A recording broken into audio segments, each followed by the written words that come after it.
asalaamaaleykum wa rahmatullah asalaamaaleykum 94 Walf Sénégal dellu si na di leen di siyaare mboolem kuy toppal 94 Walf Sénégal seen analyse chronique yi yoo xam dañ leen koy defal saa su nekk ci réew mi ak bitim réew jaajëfal lan leen siyaar nañ leen way leen di toppal 94 Walf Sénégal seen actualité xam ngeen ko tey nag la dimanche tey nag repos la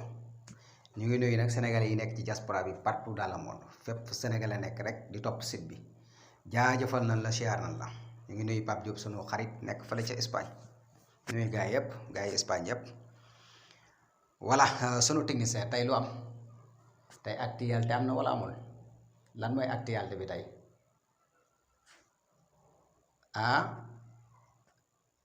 imaam yi ñenn ci imaam yi waaw dañoo génn ci pénc mi di wax lan dañ leen waroon a jox ñeenti junni joxuñu leen ñeenti junni yi leen waxoon ñu jox leen ñaari junni ayo léegi nag nuñ mujjee voilà kon sama gars yi dégg ngeen ko technicien bi daal tey xam naa ni kon actualité bi dañ leen di indil yenn imaam yi nga xam ne nii dañoo génn ci pénc mi di wax ni maanaam dañ leen waroon a jox ñeenti junni joxuñu leen ñeenti junni ci am time alxuraan wala ci ndaje moo xam ne rek voilà dañ doon sargal ñi nga xam ne dañoo mokkal alxuraan gis nañ nag photo yoo xam ne nii président Macky Sall gis nañ ko moo ànd ak ay ndaw voilà waaye loolu yëpp rek je pense que mooy lan ñun imaam yi nga xam ne daal wax dëgg yàlla jàppoon naa ne fu ñu leen di woo ci tarim alxuraan wala lu mën a doon dañ ko war a def ngir yàlla nag ndax fayu yàlla de moo gën fayu àdduna moom voilà fayu yàlla moo gën fayu àdduna moo tax suñ borom rek kay suñ borom moo tax kenn ku ci nekk rek nekkal ca la nga war a nekk rek yowmal xiyaam suñu borom atte jaam ñi waaye wallaay lancé am na ñoo xam ne nii baax na li ñuy def te duñ ko def ngir yàlla te yàlla tax te dañoo war a def ngir yàlla te yàlla tax ndax yéen moom yàlla leen amel seen pay buñ leen fay ak buñ leen fayut yëpp yaakaar naa ne alxuraan moom foor gi mu foor suñu doom yi réew yi mokkal ko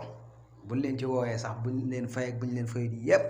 da ngeen a war a dem da ngeen a war a ànd ak seen dignité ànd ak seen diiñ maanaam bu fekkoon sax joxuñu leen ci dara waru leen a génn ci pénc mi di ko wax ndax bu ngeen génne ci pénc mi di ko wax gars yi ci pénc moom danañ ci indi seeni xalaat voilà kon nag comme dañ leen a digoon ñeenti junni joxuñu leen ñeenti junni ñaari junni leen jox moo tax ngeen génn ci pénc mi ndax xeeb ñaari junni yooyu noonu loolu da lañ naan weeru nag weeru voilà gis nga mbirum suñu borom kenn du ko yemaleeg dara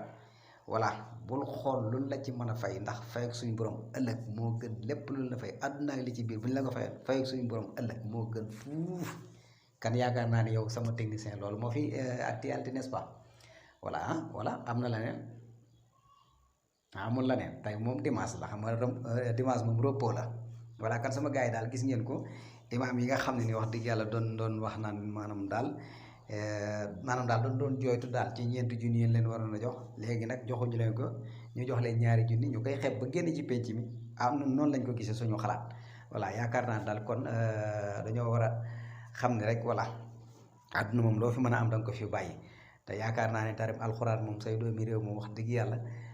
jàpp naa ne xale yi war nañ leen a mën a tatagal jàppale leen buñ leen joxee buñ leen joxut bu ko defee nag ñun ñëpp ñu ànd teew foofu ndax suñuy doom lañ voilà gis nañ nag wax dëgg yàlla lu rafet li nga xam ne nii